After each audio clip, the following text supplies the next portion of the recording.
কাঁদে দেখো দমিনী সবরী সেই পুণ্যের কথা সখিরে সেই পুণ্যের কথা শোনাবো সারি সারি কাঁদে দেখো দমিনী সবরী এগো মদের ভুল ক্ষমা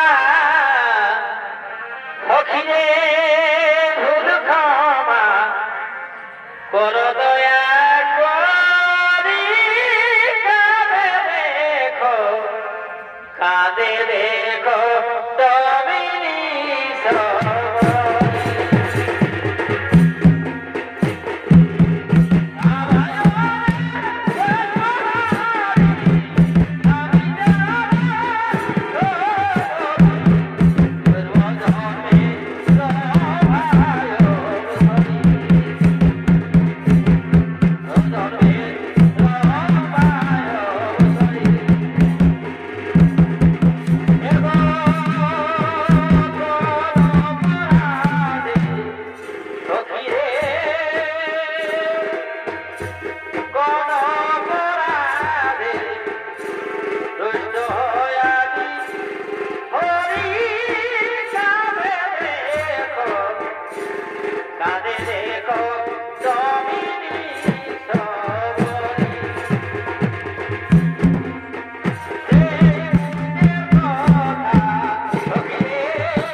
কারণ ত্রিলোকের মহানায়ক ভগবান বিষ্ণু আগমন করেছেন এই দেবরাজ ইন্দ্রের রাজসভায়।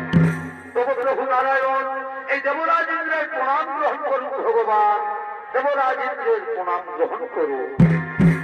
আয়ুষ্মান ভব। একই ইন্দ্র, তুমি সমস্ত দেবতাদের রাজা হয়ে আজ তোমার স্বর্গরাজ্য এমন নীরব নিথর কেন? না না প্রভু, আমার স্বর্গরাজ্য আর নীরব নিথর থাকবে না। কারণ কর্তার ইচ্ছা না হলে তো কর্ম হই না প্রভু।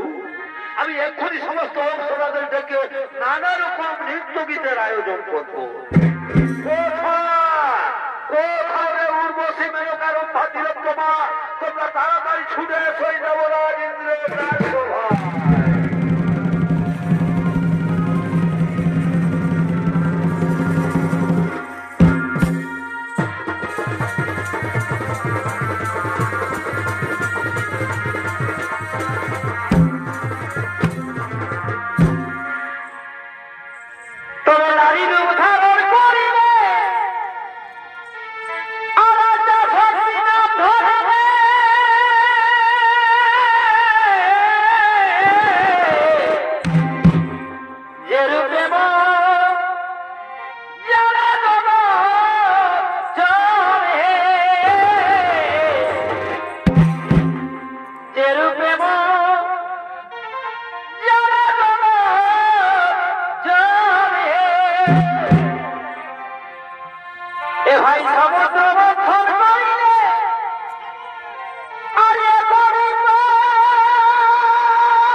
রবি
আর স্বর্গবর্তমানার দিব্যের সমস্ত দেবগণ একত্রিত হয়ে বসে রয়েছেন এই দেবরাজ ইন্দ্রের রাজসভায়। তা সত্ত্বেও তুমি কাম বাসনায় মুগ্ধ হয়ে ও পরম দৃষ্টিতে ভগবান বিষ্ণুকে দেখছ। এ তো চণ্ডালের আচরণ। এই চণ্ডালের আচরণ করার জন্য আমি দেবরাজ ইন্দ্র তোমাকে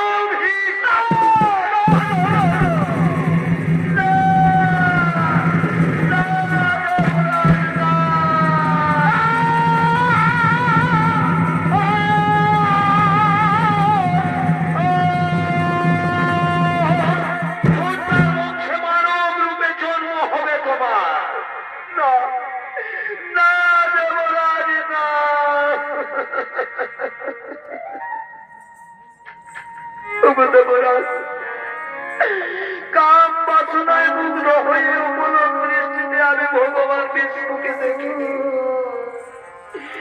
বহুদিন মনে মনে আশা করেছিলাম, মনে মনে সার হয়েছিল যাই ভগবানের চরণ দর্শন করে চোখ দুটি সার্থক করবে। তাদের রাজা এই অপরাধে আমাকে ভয়ঙ্কর অভিশাপ দিও না।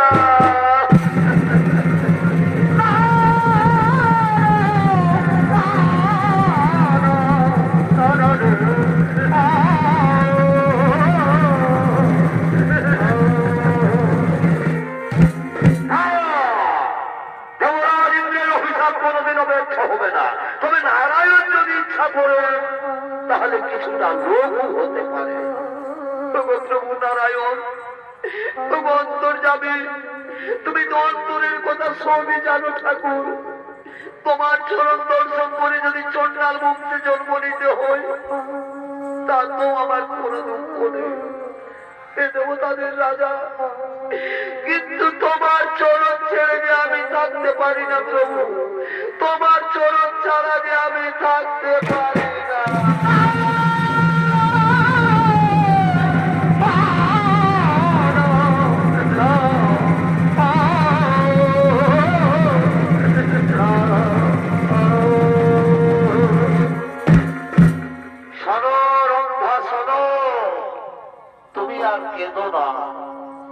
চণ্ডাল বংশে জন্ম হলো, ভক্তি তোমার থাকবে অটুট। ত্রেতা যুগে আমি জন্ম নেব মানবের ঘরে। অযোধ্যার মহারাজ দশরথের জ্যেষ্ঠ পুত্র শ্রী রামচন্দ্র রূপে। আর তুমি জন্ম নেবে পঞ্চবটির মনে হীরা চণ্ডালের স্ত্রী মোহিনীর গর্ভে। নাম হবে তোমার শবরী। তুমি হবে আমার পরম ভক্ত। তাই ভক্ত রূপে দেখা হবে তোমার আমার। তারপর তুমি উদ্ধার হয়ে পুনরায় ফিরে আসবে এই স্বর্গলোকে। শোনো শোনো সমস্ত দেবগণ, চিন্তার নাহিব কারণ।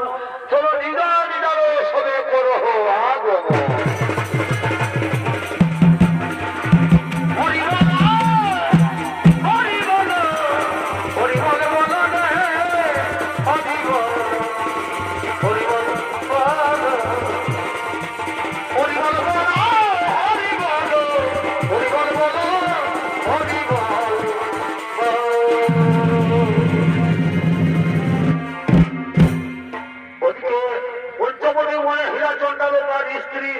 তারা সন্তানহীনা, তারা মনের দুঃখে কাঁদতে কাঁদতে আগমন করতে চলেছে।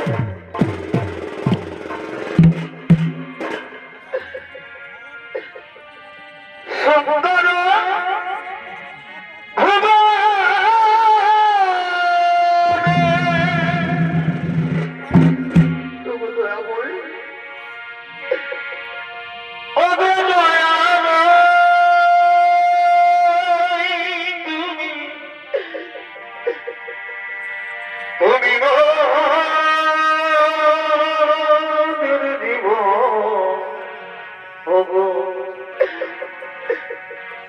তুমি মোদের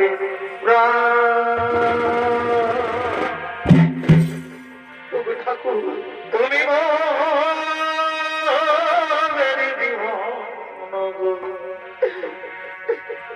তুমি মোদের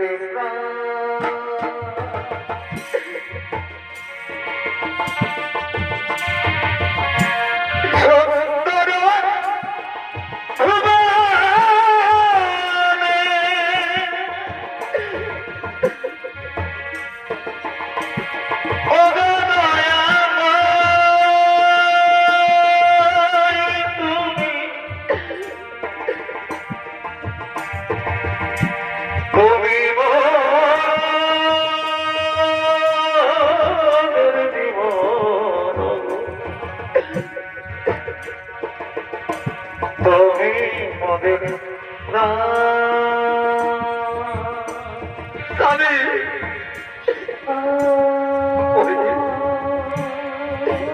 কেঁদো না,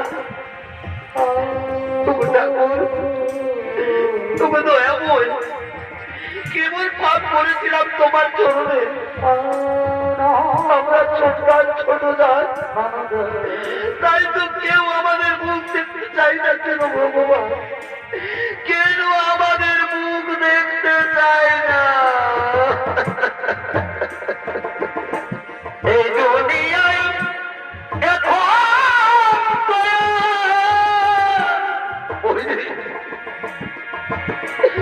কেন না? সেই দুনিয়ানা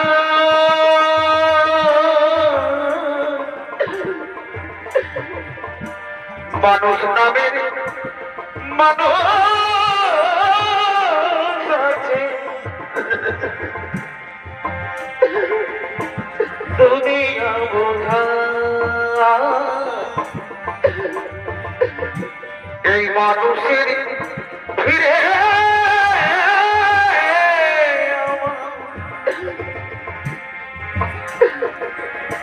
সেই মানুষ না। স্বামী, তোমাকে এরা কতদিন আমি বলেছি তুমি কেঁদো না। তোমার কান্না আমি সহ্য করতে পারছি না মোহিনী। তোমার কান্নায় আমার বুক ফেটে যাচ্ছে। ও মাটির দেহ খাইল খুদে, মোহিনী, দেখলো না তো কে, স্বামী, সারা জনম তুই নয়নে বইল জলের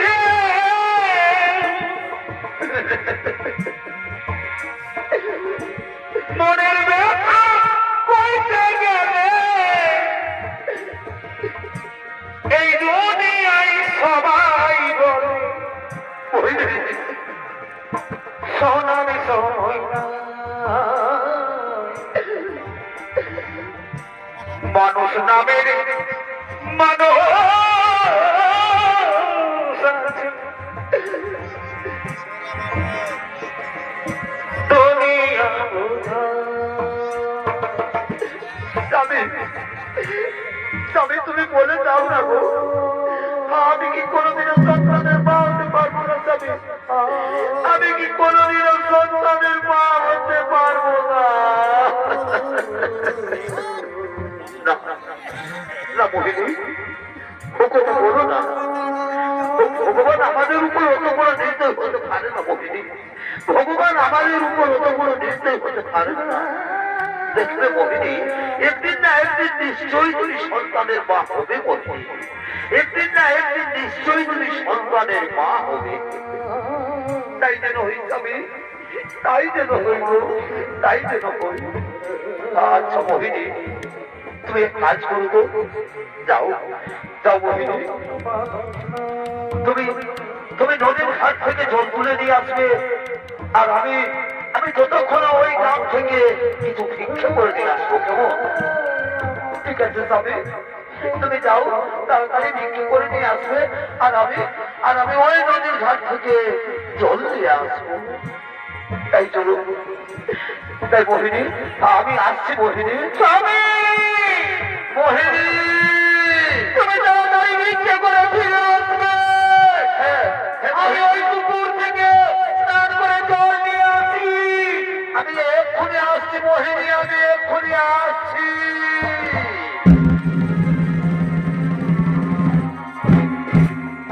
ওদিকে নদীর ঘাটে মোহিনী জল তুলতে গিয়ে বিশ্রাম করতে লাগলেন, আর ওপর দিকে সেই গ্রামেরই কিছু রমণী ওই নদীর ঘাটে জল তোলার জন্য আগমন করতে চলেছে।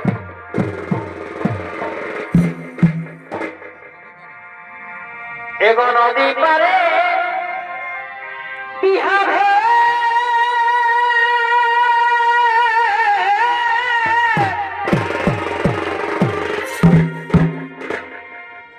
আর কাঁদিতে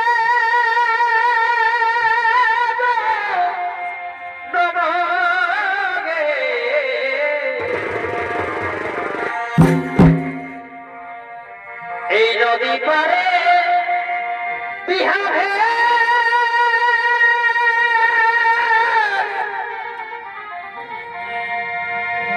আর কবিতে জবানে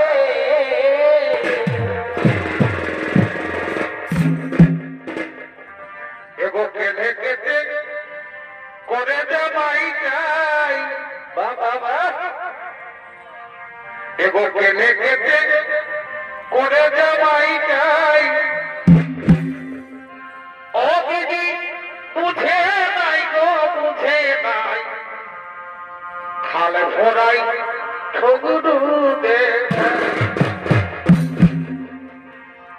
ও দিদি বুঝে নাই গো বুঝে নাই খালে ভরাই ঠগুরু দে নদী পারে বিহারে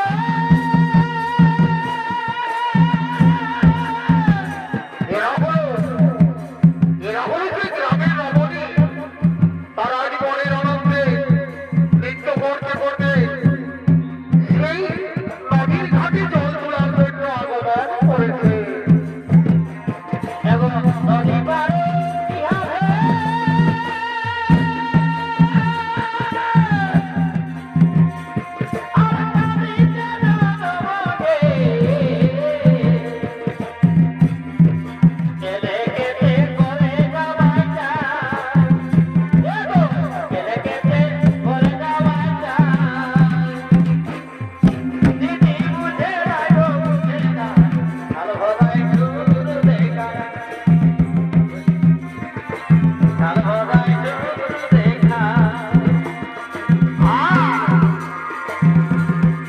বাবা হে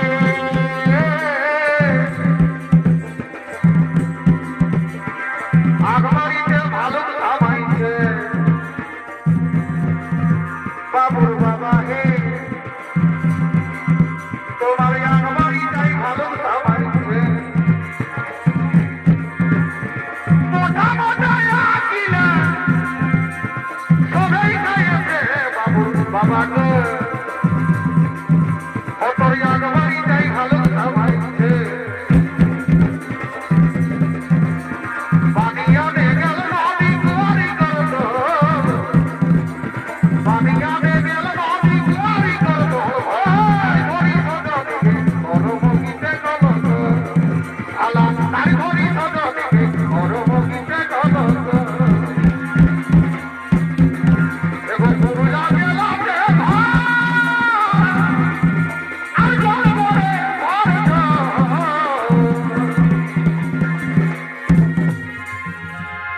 একই মোহিনী আজ তুমি অসময়ে জলের ঘাটে বসে আছো তুমি জানো না যে আমরা প্রতিদিন এই সময় জল তুলতে আসি আর তুমি এই সময় নদীর ঘাটে বসে আছো একে তো নিচু জাত সন্তানহীনা ও লক্ষ্মী ও তোমার মুখ দেখাও তো পা চলো সখীগণ আমরা না হয় অন্য ঘাটে জল তুলে নিয়ে যায় এ নারী না নারী নামের কলঙ্ক এ নারী না নারী নামের কলঙ্ক এ নারী নয় এ নারী নামের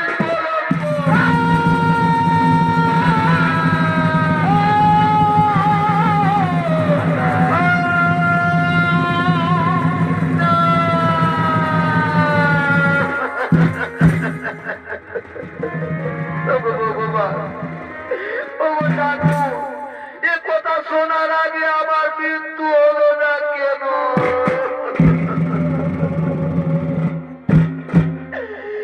আমি আজ সন্তানীরা অলক্ষিনী অপয়া আমি নাকি এক নারী নামের কলঙ্ক না না না এই জীবন আর আমি রাখতে চাই না তার চেয়ে নদীর ঘাটে ঝাঁপ দিয়ে আমি জীবন দেব বিসর্জন।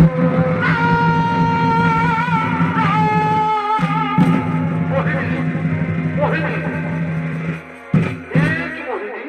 এ তুমি কি করতে চেয়েছিলে তুমি জানো না যে আত্মহত্যা মহাপাপ মোহিনী তুমি আর কেঁদো না তুমি কেঁদো না আর জানো মোহিনী ভিক্ষে করে রাত বসে ভিক্ষে তোলায় বিশ্রাম করছিলাম হঠাৎ যেন আমাকে বলে গেল, হীরা চন্দ্র তুমি আর চিন্তা করো না, তোমার ঘর আলো করে এক কন্যা সন্তানের জন্ম হবে, আর সে নাকি হবে ভগবান বিষ্ণুর পরম ভক্ত। তাই চলো মোহিনী, তুমি আর কেঁদো না, চলো তুমি ঘরে চলো। চলো, এসো মোহিনী, এসো এসো।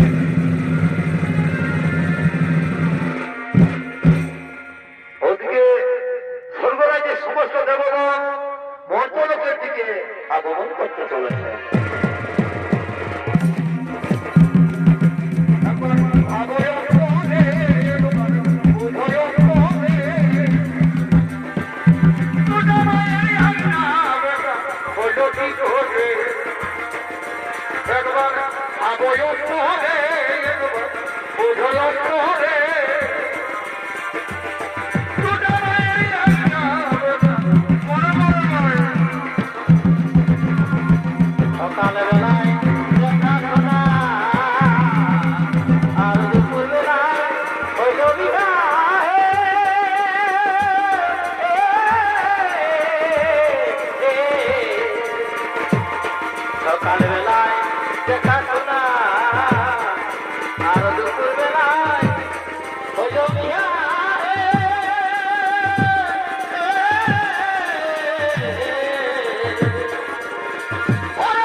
সেই রম্ভা এখন কোথায় রয়েছে?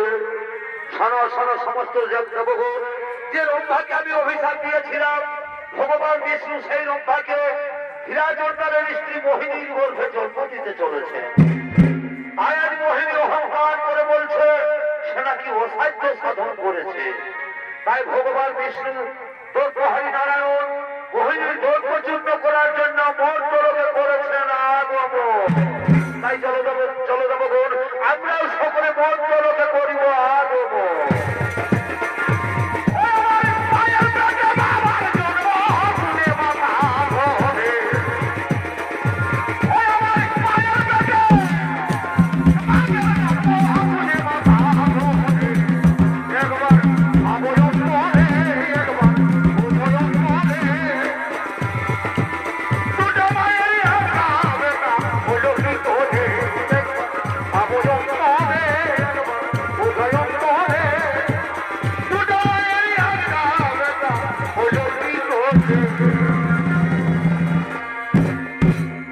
আর ওদিকে মোহিনী আজ পূর্ণ গর্ভবতী, তাই তিনি অহংকার করে আগমন করছেন নিজ কুটিরের দিকে।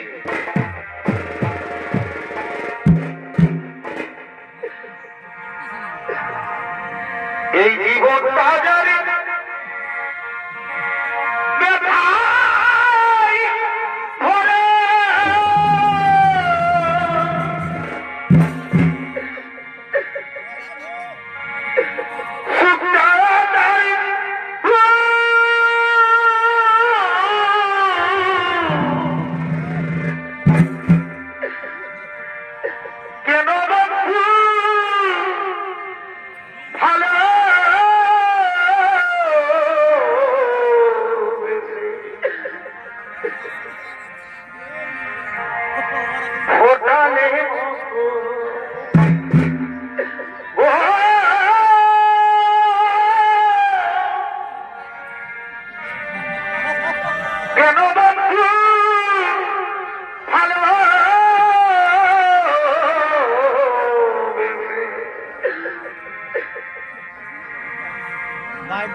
ফোটালে মকুল গো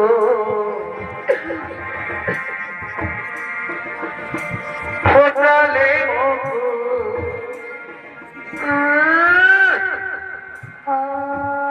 আমি তো ছোট যা চোটালে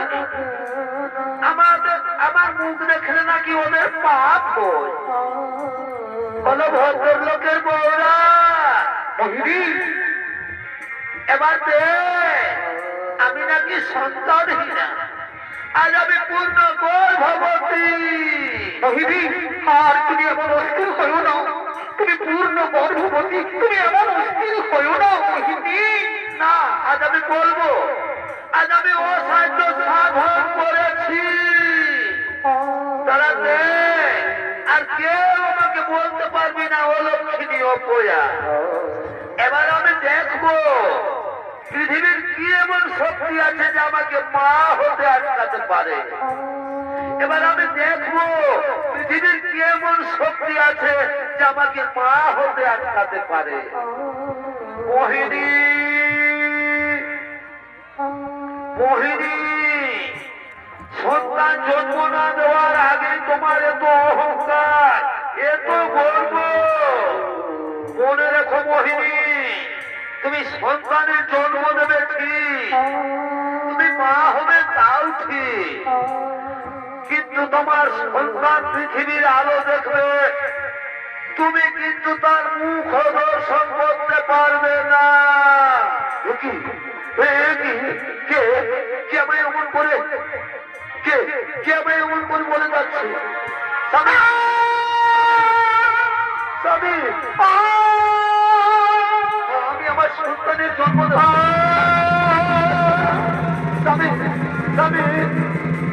মোহিনী তুমি অত অস্থির হয়েও না মোহিনী তুমি অত অস্থির হয়েও না আমার শরীরটা এত ক্লান্ত লাগছে কেন আজ আমি 2-3 দিন কিছু খাইনি আমার জন্য একটু খাবার নিয়ে এসো ওই গ্রাম থেকে কিছু বিক্রি করে নিয়ে এসো আমার খুবই খিদে পেয়েছে স্বামী আমার খুবই খিদে পেয়েছে ঠিক আছে মোহিনী তুমি আমাদের পাতার কুটিরে বিশ্রাম করো আমি এক্ষুনি তোমার জন্য খাবার নিয়ে আসছি মোহিনী আমি এক্ষুনি তোমার জন্য খাবার নিয়ে আসছি স্বামী মোহিনী তুমি তাড়াতাড়ি ভিক্ষে করে ফিরে আসবে হ্যাঁ মোহিনী আমি এক্ষুনি আসছি মোহিনী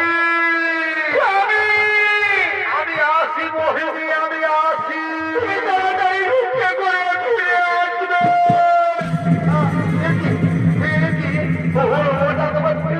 এমন ভাবে ব্যথা করছে কেন স্বামী স্বামী আমার তুমি গেও না আমার সহ্য কর্ম যন্ত্রণা হচ্ছে কেন ভগবান ঠাকুর আমি যার কর্ম যন্ত্রণা সহ্য করতে পারছি না ঠাকুর আমি যার কর্ম যন্ত্রণা সহ্য করতে পারছি না ভগবান আমার গর্বের সন্তানকে রয়েছে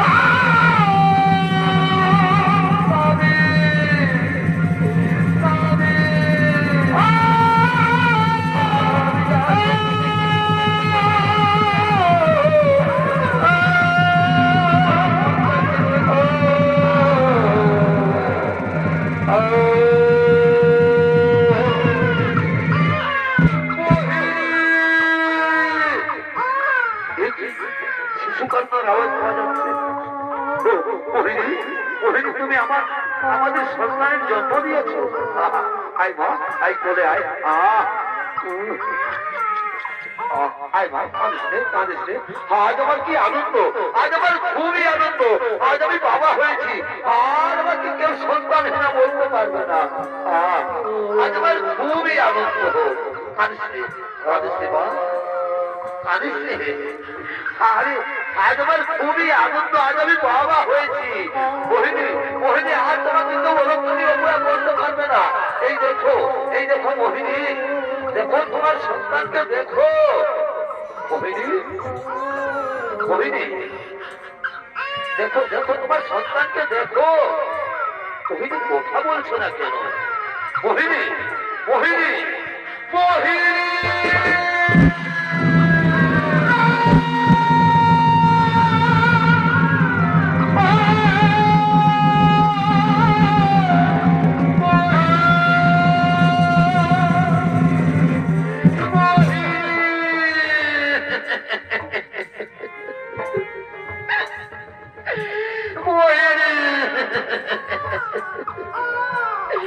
তুমি আমাকে খাবার আনতে পাঠিয়ে এইরকম ভাবে তুমি আমাকে ছেড়ে চলে যেতে পারো না মোহিনী। তুমি আমাকে ছেড়ে চলে যেতে পারো না।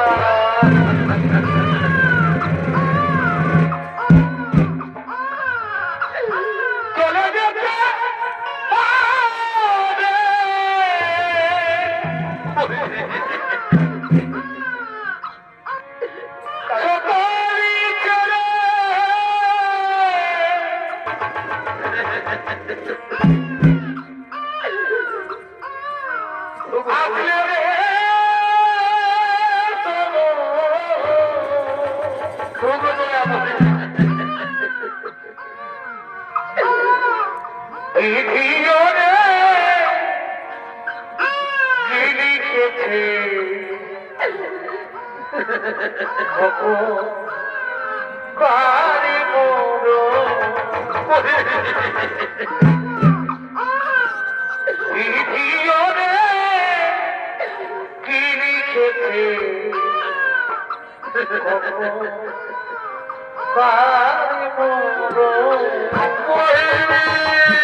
চলে যেতে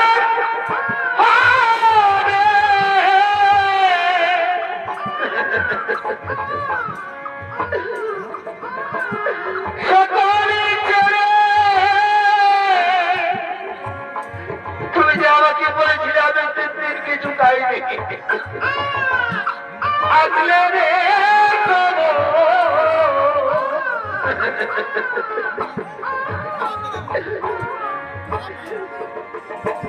এই হিরোরে কি লিখেছে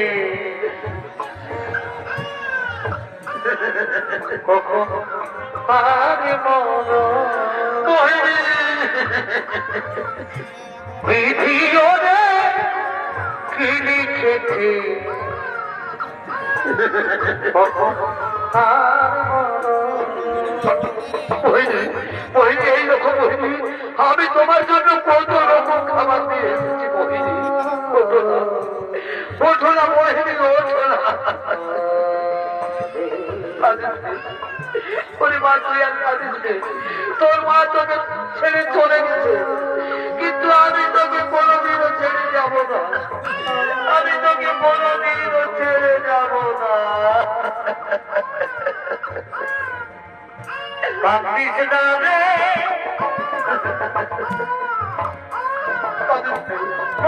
রে ভাই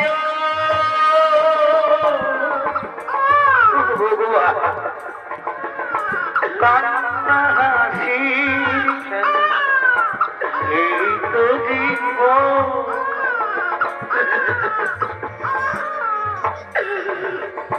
কান্না হাসি খেলা এই তো জীবন।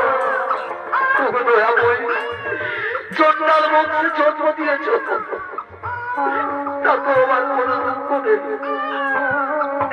কিন্তু আমার জীবনের শেষ সম্বলটুকু কেড়ে দিলে ভগবান, আমার জীবনের শেষ সম্বলটুকু কেড়ে দিলে।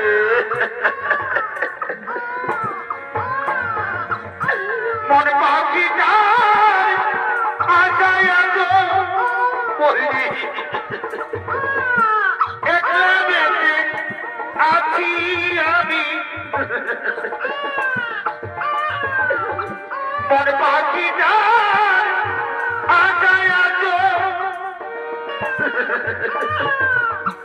একলা বেঁচে আছি আমি। কাঁদিস কাঁদিস মরে যাব চলে যাব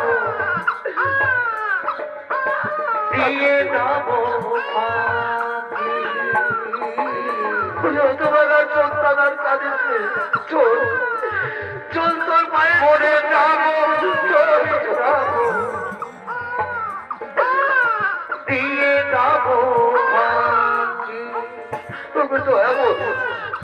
আমি এই আতুর মেয়েটাকে নিয়ে এখন কি করি, কেমন করে কে লালন পালন করি।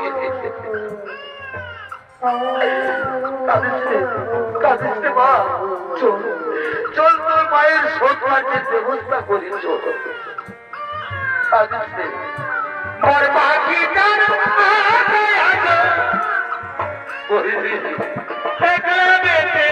আছি আমি, আমাদের এই পাতার কুটির ছেড়ে চলে গেলে আমাদের এই পাখিটা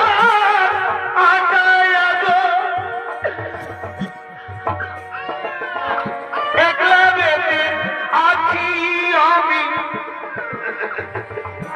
মরে যাব চলে যাব,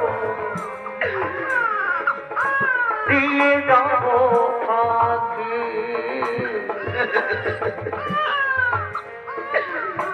মরে যাব চলে যাব, দিয়ে যাব পাখি, দিয়ে যাব পাখি, কাঁদিসে মা, দিয়ে যাব পাখি।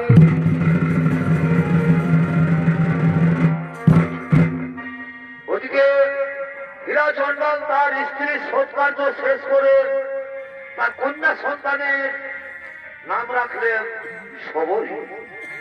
শবরী দিনে দিনে বড় হতে লাগলো।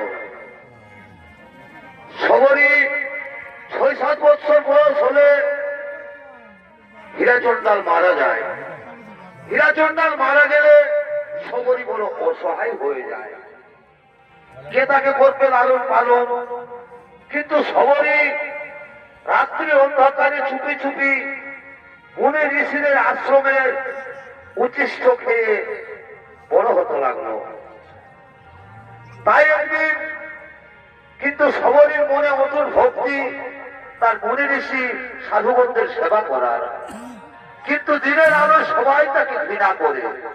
তাই প্রতিদিন শবরী মাতঙ্গ ঋষির আশ্রমে চুপি চুপি কাঠের বোঝা রেখে যায়। তাই মাতঙ্গ ঋষি সমস্ত শিষ্যদের নিয়ে নিজ আশ্রমের দিকে আগমন করতে চলেছে। এগো জন্মিলে চলিতে পারে, যোদ্ধা বলি করে, জন্মিলে চলিতে পারে, যোদ্ধা বলি করে, ওই না পারিলে যোদ্ধা, না পারিলে যোদ্ধা, জানে হে সংসারে হে মনি বলে লিখেছে বেদের গতরে, হে মনি বলে লিখেছে বেদের গতরে, জন্মিলে চলিতে পারে, যোদ্ধা বলি করে, না পারিলে যোদ্ধা, না পারিলে যোদ্ধা, জানে সংসারে হে মনে বলে লিখেছে বেদের গতরে, হে মনে বলে লিখেছে বেদের গতরে।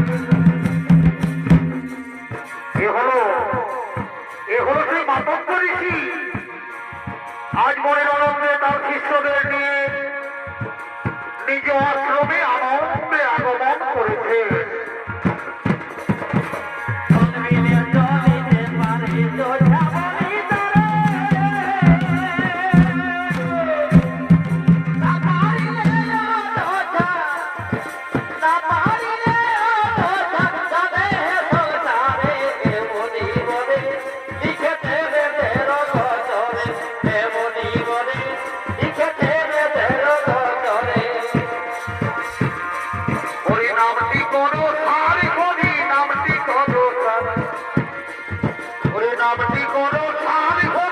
নামটি কদোষণ নাম দিবে এই বলি দিবে আই ভরাব দিবে না মারে তারে হরি নামটি কদোষণ হরি নামটি কদোষণ এক বিন্দু জলের ভিতর বহিতেছে সপ্ত সাগর একজনা দিতেছে সাগর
প্রণাম তব চরণে গুরুদেব প্রণাম তব চরণে শোনো শোনো মুনি ঋষিগণ আমি অনেক দিন ধরে দেখে আসছি আমাদের আশ্রমের রান্নার সমস্ত সামগ্রী শেষ হয়ে যায় কিন্তু কোনোদিন কাঠের অভাব থাকে না আমার মনে হয় কেউ যেন এই আশ্রমে চুপি চুপি কাঠের বোঝা রেখে যায় সে কি গুরুদেব কে হতে পারে সেই মহান ব্যক্তি সে যেই হোক না কেন আজকে রাত্রে তোমরা তাকে হাতে নাতে ধরতে হবে সে যেই হোক সেই মহান ব্যক্তি ঠিক আছে গুরুদেব আজ আমরা এই আশ্রমে অবস্থ প্রহরী আমরাও দেখতে চাই সেই গভীর রাত্রে গোপনে গোপনে কাঠের বোঝা রেখে যাই গুরুদেব আপনি নিশ্চিন্ত মনে আপনি চলে যান শয়নাগারে হ্যাঁ আমি শয়নাগারে আগমন করছি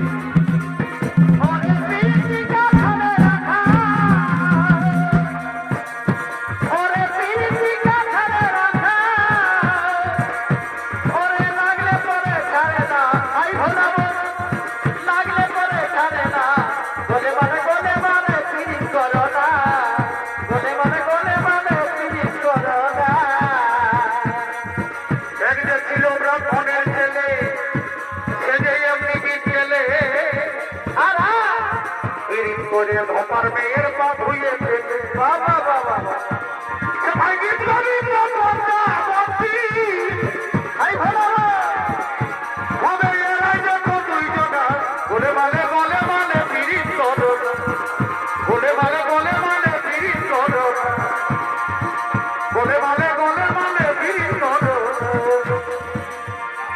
এসো ভাই আজ গভীর রাত্রে তোমরা দুইজন থাকো এইদিকে আমরা দুইজন থাকবো এইদিকে এই গভীর রাত্রে আমাদের দেখতে হবে কে প্রতিদিন এই রাত্রি অন্ধকারে আশ্রমে আসে তাই আজও চলো আমরা অত্যন্ত প্রহরী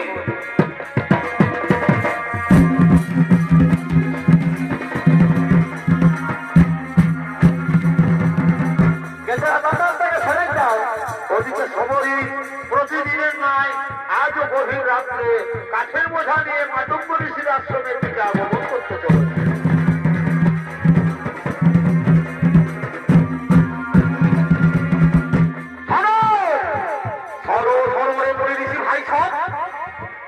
রাত্রি প্রায় গভীর হতে চলেছে আর এই গভীর রাত্রে নিশ্চয়ই গোপনে গোপনে সেই মহানবন কাঠের বোঝা নিয়ে আসবে তাই আমরা অনন্ত প্রহরী তোমরা দুইজন থাকবে আমাদের আশ্রমের মুখ্য দ্বারে, আমরা থাকবো এদিকে।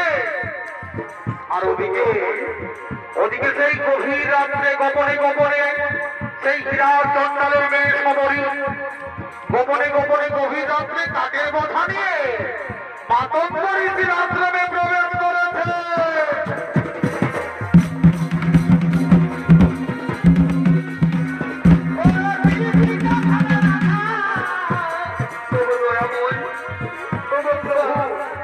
আমি যে নিচু জাত, আমার চন্ডাল বংশে জন্ম, এই সবরই তোমাকে প্রণাম জানাই ঠাকুর, এই সবরই তোমাকে প্রণাম জানাই। ওগো ভগবান, দিনের আলোয় সবাই আমাকে ঘৃণা করে, তাই তাই আমি রাত্রির অন্ধকারে মাতঙ্গ ঋষির আশ্রমে চুপি চুপি কাঠের বোঝা রেখে যাই।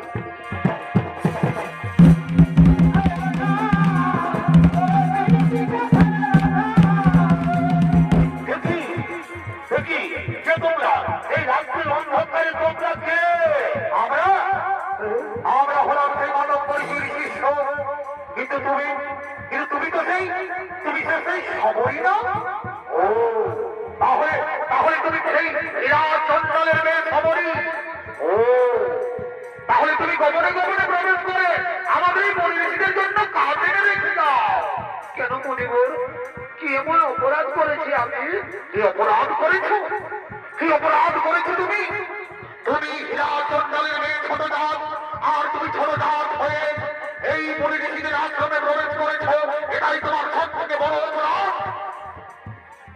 না না মনিবর, আমাকে ক্ষমা করে দিন, আমি আর কোনোদিনও আসবো না।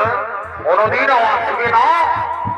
ওরে ওই সমরী, ওই ছোট জাত, তুই ছোট জাত হয়ে গোপনে গোপনে এই পরিবেশীদের আশ্রমে কাজ রেখেছিস, আর তোর আমাদের রান্না হয় এই পরিবেশীদের খাবার। শোনো শোনো পরিবেশী ভাই সব, এই হলো ছোট জাত সমরী। এই ছোট জাত সমরীকে কাজ করতে করতে নিয়ে চলো আমাদের গুরুদেব মাতঙ্গ ঋষির কাছে।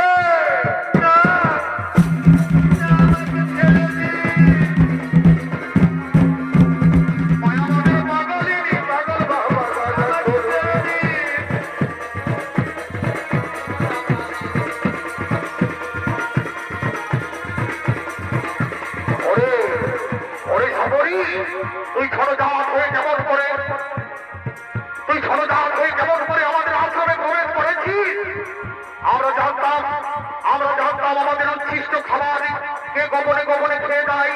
এ হলো সেই সমরী ছোট জাত। আজ আমরা তোকে বেরোই খেলবো, খাস করতে করতে নিয়ে যাবো আমাদের গুরুদেবের কাছে।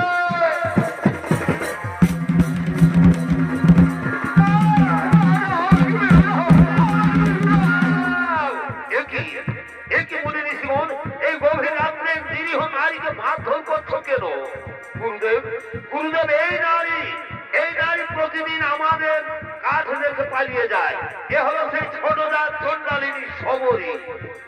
না না ওরে মুনি ঋষিগণ, তোরা ওকে আর মারিস নে, আমার কথা মন দিয়ে শোন। এই সমরী শুধু কাঠের বোঝা রেখে যায় না, এ গভীর রাতে আশ্রমে ঝাড়ু লাগায়, ফুল পাতে, আবার গোপনে গোপনে মুনি ঋষিদের সেবাও করে যায়। গুরুদেব গুরুদেব, আমাদের ভুল হয়ে গেছে গুরুদেব, আমাদের ক্ষমা করে দিন গুরুদেব, আমাদের ক্ষমা করে দিন। সমরী সমরী, আজ আমি বড় আনন্দ পেয়েছি মা, কারণ মুচি হয়ে সুচি হই যদি কৃষ্ণ পূজে, আর সুচি হয়ে মুচি হই যদি কৃষ্ণ তোজে। তুমি ছোট জাত হলেও তোমার ভক্তি অটুট, তাই আজ আমি তোমাকে এই আশ্রমের সমস্ত দায় দায়িত্ব দিয়ে দেব। আইবা চল, আজ আমি তোকে গুরু দীক্ষায় দীক্ষিত করবো। মুনি ঋষিগণ, এই সমরীকে নিয়ে চলো আমার আশ্রমে। একদিন না, এই সমরী সাধারণ নারী নয়, দেখবে সমরী একদিন না একদিন তুমি ভগবান শ্রী রামচন্দ্রের দেখা পাবে। তোমার আশ্রমে ভগবান রাম আসবেন, আসবেই আসবে, এটাই মাতঙ্গ ঋষির আশীর্বাদ। চলো শিষ্যগণ, সমরীকে অন্তঃপুরে নিয়ে চলো।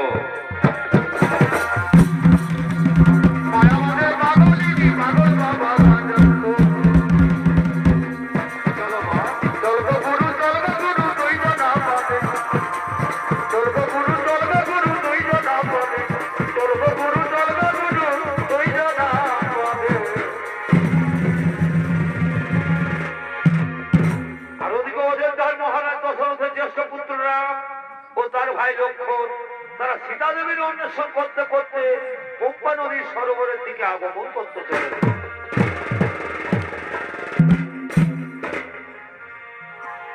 राम कहानी सुनो रे राम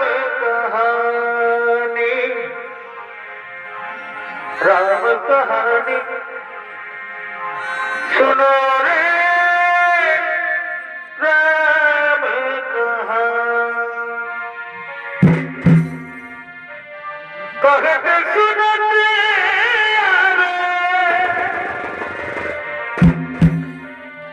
कहते सुनते आँखियों में पानी राम कहानी सुनो रे राम कहानी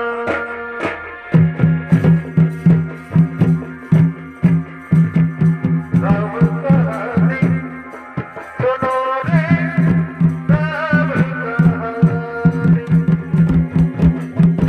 राम कहानी सुनो रे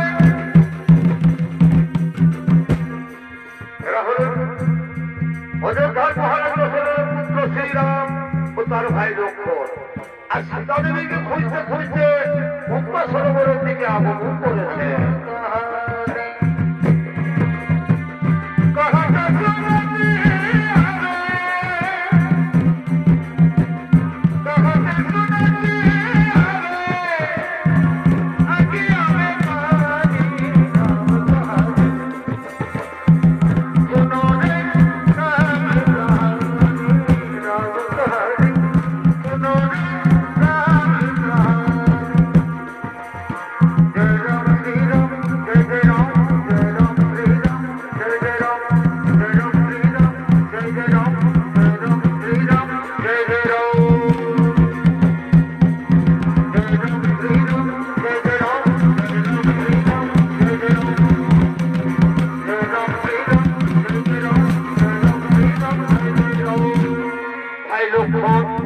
এই তো সেই পদ্মা সরোবর, কিন্তু কই এখানে তো কোনো আশ্রম বা কোনো কুটির দেখা যাচ্ছে না।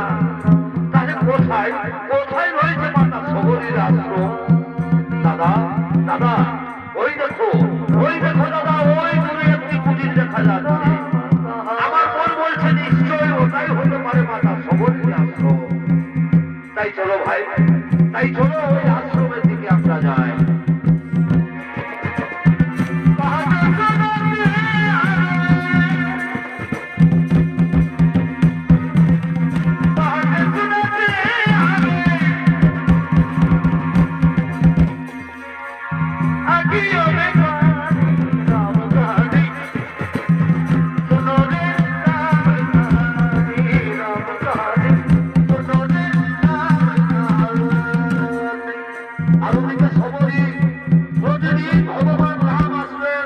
তাই বলে তার আশ্রমে প্রতিদিন ঝাড়ু লাগান, ফুল পাতেন, প্রভুদের জন্য মিষ্টি মিষ্টি ফল তুলে আনেন। তাই প্রতিদিনের নয় আজও সবরই তার আশ্রমে ঝাড়ু লাগাচ্ছেন, ফুল পাতার জন্য আগমন করেছেন।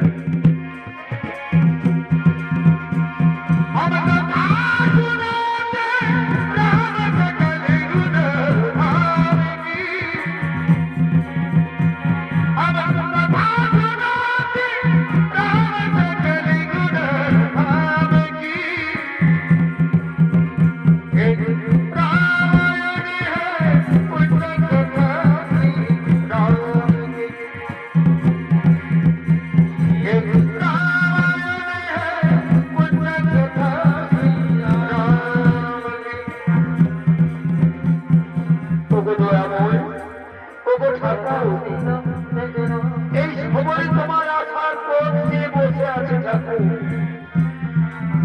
কতদিন পর আমায় দেখা দেবে ঠাকুর, কতদিন পর আমায় দেখা দেবে তবু ভগবান, আর কত কাঁদাবে, কতদিন পর আমায় দেখা দেবে। আমি প্রতিদিন তোমার জন্য মালা খেতে রাখি ভগবান, তোমার আসার পথে প্রতিদিন আমি ফুল পেতে রাখি।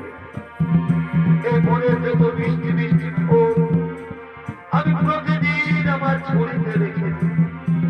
আমার প্রভুর জন্য। এই বনে বিভিন্ন ধরনের বিষাক্ত ফল আছে, তাই আমি আগে নিজে খেয়ে দেখি, যদি মরতে হয় আগে আমি মরবো।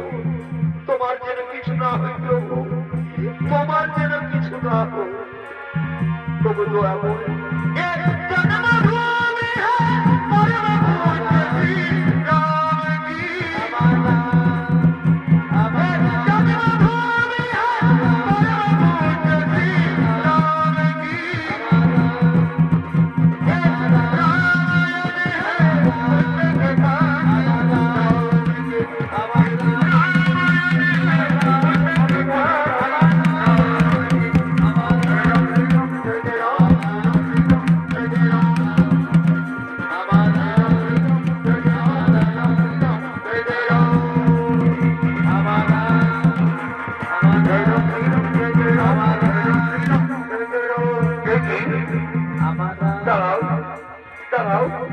আমার ফুল মারিয়ে দেবেন না কি আপনারা? কাউকে খুঁজছেন? হ্যাঁ, আমরা মাতা সবরীকে খুঁজছি। মাতা সবরী কি আপনারা? পরিচয় দিন। আমি হলো আমাদের ধর মহারাজ দশরথের জ্যেষ্ঠ পুত্র শ্রীরাম, আর এ হলো আমার ভাই লক্ষ্মণ। প্রভু শ্রীরাম, লক্ষ্মণ, প্রভু আমি তোমাদের এই চর্ম চোখে চিনতে পারিনি ঠাকুর, আপনি আমাকে ক্ষমা করে দিন ঠাকুর, আপনি আমাকে ক্ষমা করে দিন।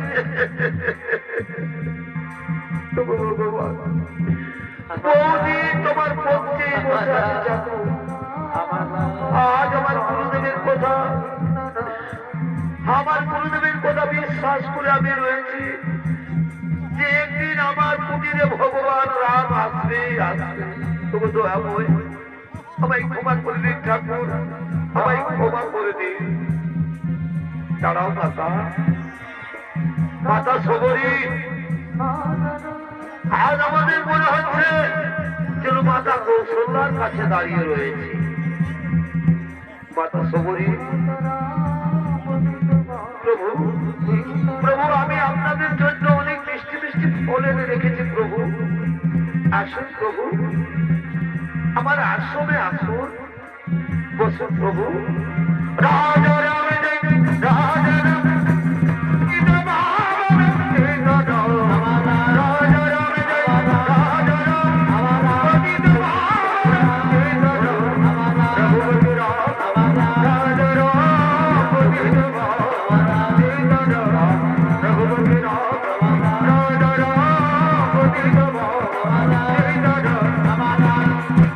মাতা সবরী, তাহলে আমাদের বিদায় দিন মাতা, আমাদের বিদায় দিন প্রভু। তার আগে তো আপনি আমাকে বিদায় দেবেন প্রভু, তার আগে আপনি আমাকে বিদায় দিন। রঘুপতি রাজা